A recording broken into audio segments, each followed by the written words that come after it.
When SOAs became a requirement as part of the Corporations Act during the Financial Services Reform Framework at the beginning of this century, it is almost as though that system became set in stone.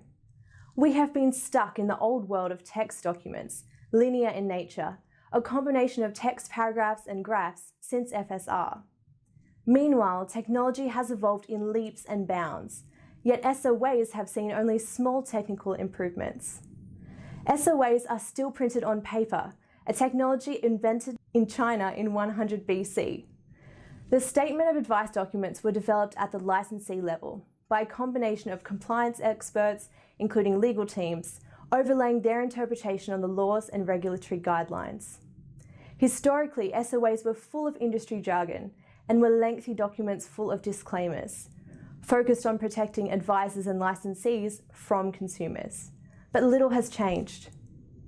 We have seen small changes over time to attempt to make SOAs more engaging. One small change was using the portable document format, or PDF, so we could lock the content and send to our clients in a digital format. The SOA of this day and age is developed using software wizards and electronic signatures, but this has no effect on the understandability of the document.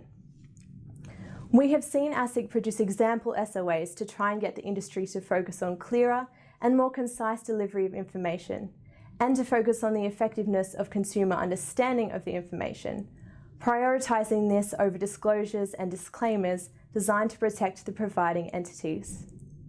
ASIC's attempts have been mostly ignored by compliance teams and legal departments of licensees, to whom the SOA still seems to be more of a protection document than anything else. As we start our new decade, 2020 to 2030, what will the new decade of advice documents look, feel and sound like, using the technology now available and that becoming available in the future? Can they be written, spoken, presented in a way that your individual client better understands the content and what is required of them, and why this recommendation has been made? SOAs can be presented in different formats and different for each client, depending on the client's learning style, rather than the way a paraplanner or a planner learns. The answers to these questions are absolutely. Technology is available, and it is just a matter of time before this evolution makes its way into mainstream advice, and clients will be one of the many winners in this evolution.